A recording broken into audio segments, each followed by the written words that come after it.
body bags where horror lies.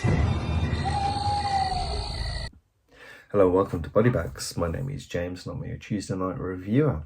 And for the theme week of this week of Halloween watches, well, this is something that I never normally do. I don't have like a set watch list for any time of the year. I can watch a Christmas movie in the summer. I can watch a Halloween movie during Valentine's. It's like I've never been stuck to a season. The only kind of thing I get is when living in Finland, when the winter comes, it gets really dark and it gets really snowy, and I always have the urge to watch The Thing when winter first kicks in. But that's kind of the only urge I really get. But this year I decided to kind of do a Halloween theme of watching 31 movies in 31 days during Halloween. And the horror movies would all be either based on Halloween or during Halloween. So something like The Barn, for example, super Halloween. But then you look at The Exorcist, it's actually during Halloween, that movie. It's not even really part of the movie at all, but it's still set during that time period. So for this one, I decided to go for the third of the trilogy, Three from Hell. I actually watched House of a Thousand Corpses, actually after this one, after Three from Hell. So those are the two which I haven't watched as much.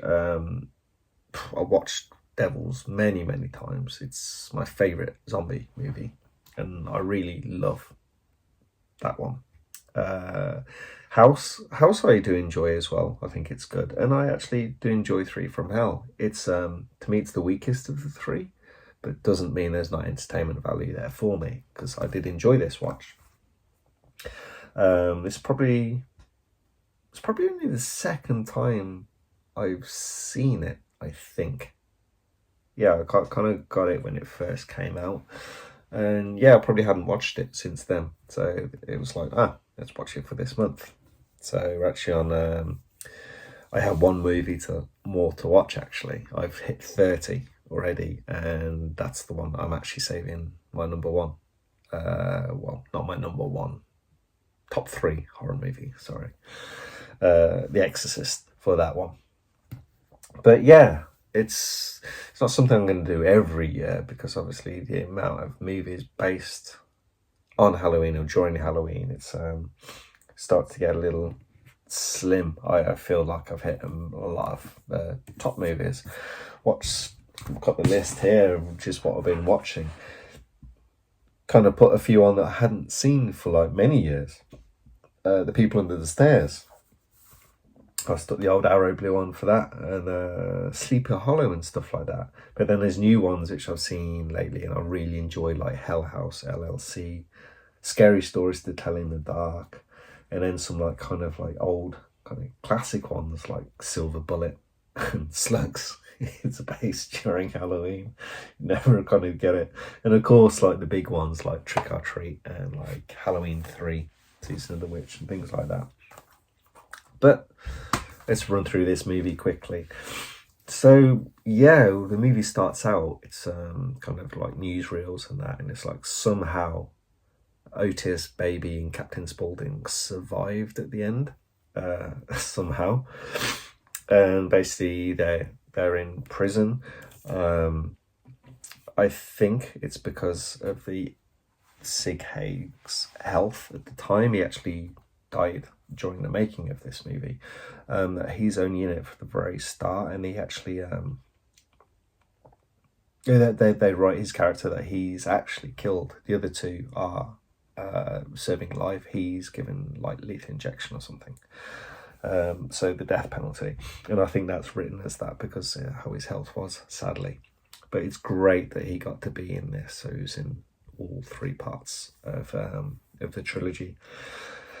But we get another character. We get Wolfie, Richard Brake's Wolfie, Yeah, so he's like the half brother of Otis and Baby. But anyway, he breaks, like, Otis is out doing some outdoor work sort of thing, and he breaks him out, um, Wolfie, and he actually kills what's his name? Did I note it? Did I have a note down somewhere? I can't remember his name. No, I didn't note it down anyway. Danny Trejo has a character, and Otis kills him, right, when he's escaping, and that comes a little bit later in the movie. So they escape, and they want to get, like, Baby out, so they go and get the prison warden of where she's been held, and basically kidnap or hold hostage the his wife and another wife of someone else who's important to the prison and stuff like that. And they get this plan, so he actually does get them out. It's Jeff Daniel Phillips, his character, and so he's the head warden, and he gets Baby out, who's kind of having a bit of a mental breakdown. She gets fucked up at some point, or one of the prison guards really doesn't like her, so she gets these two to do her in, sort of thing, but she ends up, like, killing them and stuff like that. And yeah, she's still psycho. Yeah, so she's a bit unhinged in this, but then she always is a bit unhinged, but I think they're trying to push it that she's a little bit more unhinged than usual. So anyway, the plan works. They get her out, and obviously they just kill everyone. We get a Clint Howard dressed as a clown. Really weird. It's quite fun that he's in it, but yeah, he just gets fucked up as well. And so they decide to escape to Mexico, where they think that they'll be kind of like a bit safer. People won't recognise them there, because obviously there's going to be a nationwide manhunt. But it actually finds out that they do get noticed by the owner of this. So they're in this little tiny kind of very Mexican village that's not really for tourists or anything. There's this one motel sort of thing, and so he recognises them, and so he calls up this guy Angel, I think he is, or something like that. I can't remember, but he's Danny Trejo's son, and he's kind of this member of this, like, Mexican gang. So he's gonna, like, turn up and basically kill him.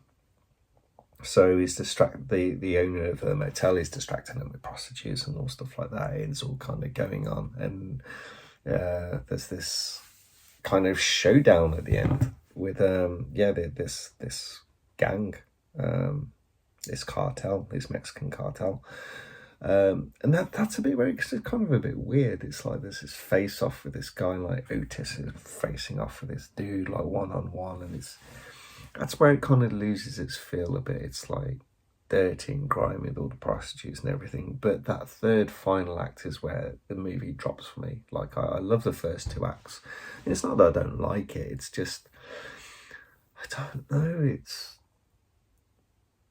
It doesn't fit, like, the movie, like, that they're taking on this cartel. I mean, they have to. They're kind of, like, it's not by choice, but it's just weird that you have this Mexican cartel and they're fighting them, and then the one-on-one scene is like the cartel's best fighter versus Otis.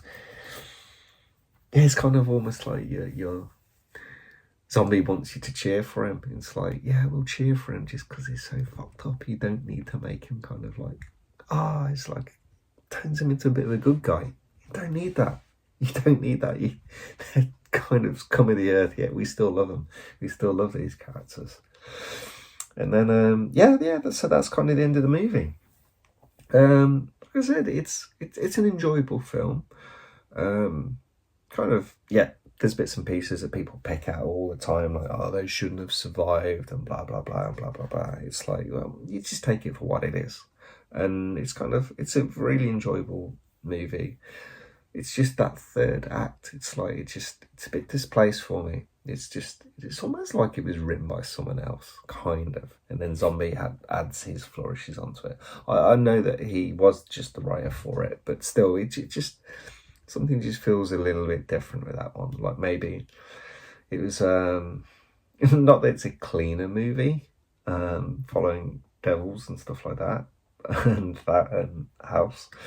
But it's got its grime, it's got its sleaze and all stuff like that. But yeah, it's yeah, it's just strange that the end has kind of made them into the heroic good guys at the end. It's not black and white like that, but that's just how it was.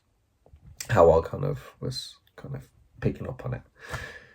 But yeah, so it's not exactly a Halloween staple, but it became a bit of a thing for me this month. And like I said, I wanted to review these different movies and try and make a Halloween month, and I really felt like I did. And this was a good part. It's really nice to revisit this. So is it one that I'm gonna watch every Halloween? I don't know. Is it something that I'll maybe next Halloween I'll just put the trilogy on and just go through the trilogy in one viewing, or like one a night? I don't know. I can give it a go. But anyway, that's the end of the review. I hope you guys enjoyed this, and I'll catch you next week. Thank you. Goodbye.